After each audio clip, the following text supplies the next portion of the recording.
विरार में अरनाला के बंदरपाड़ा में एक ही परिवार पर कोयता से जानलेवा हमला करने वाले आरोपी दीपेश अशोक नाइक आयु 29 वर्ष को क्राइम ब्रांच यूनिट 3 ने 72 घंटे में गिरफ्तार कर लिया। आरोपी कर्ज में डूबा था और चोरी के इरादे से घर में घुसा था। विरोध पर उसने हमला किया।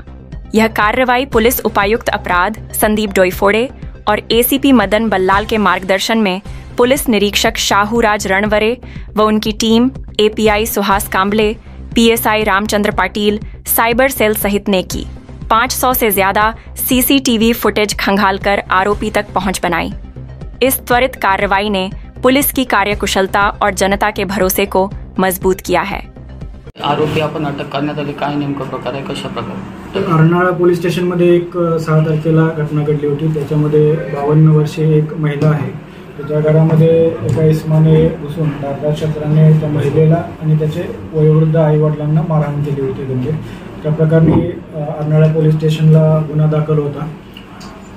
गंभीर स्वरूपाचा गुन्हा असल्याने माननीय पोलीस आयुक्त सरांच्या आदेशाने याच्यामध्ये गुन्हे शाखा सुद्धा समांतर तपास करत होती।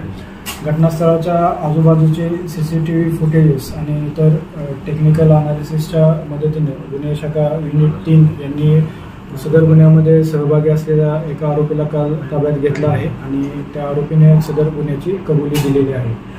गुन्ह्याच्या प्राथमिक तपासामध्ये असं दिसून आलेलं आहे की हा जो आरोपी आहे याच्यावरती 30-40 लाख रुपये लोकांचे पैसे देण्याचे होते आणि तो आर्थिक संकटामध्ये असल्याने आपण काहीतरी चोरीसारखा प्रकार करून पैसे मिळवले पाहिजेत यामुळे त्यांनी हा प्रकार केलेला होता आणि त्याला आता आपण ताब्यात घेतलेला आहे। आरोपीचा बॅकग्राऊंड काही आहे आणि त्यांनी काही चोरी केली होती का? पूर्वी आरोपी विरुद्ध कुठलेही गुन्हे दाखल नसल्याची आतापर्यंत तर माहिती आहे। सदर आरोपी हा साऊथ मुंबईमध्ये एका इन्स्टिट्यूटमध्ये सिक्युरिटी गार्ड म्हणून काम करतोय आणि त्या घटनास्थळी तो चोरीच्याच उद्देशाने गेला होता, परंतु तिथं ते मारहाण आणि ते महिलांची आरडाओरड यामुळे तिथं त्यांनी काही न करता तो तिथून पळून गेला। राहायसाठी कुठे होता? त्याच परिसरात? हा तो बंदरपाडा परिसरामध्येच राहिला आहे। काय नाव आहे सर याचं? दीपेश नाईक म्हणून आहे। सर हे कारण काय, म्हणजे नेमकं याच्यामध्ये गंभीर स्वरूपाचा हल्ला करण्यात आलेला आहे, यामधले जे जखमी आहेत त्यांची परिस्थिती कशी आहे आणि आरोपीला काय पिसी मिळाली?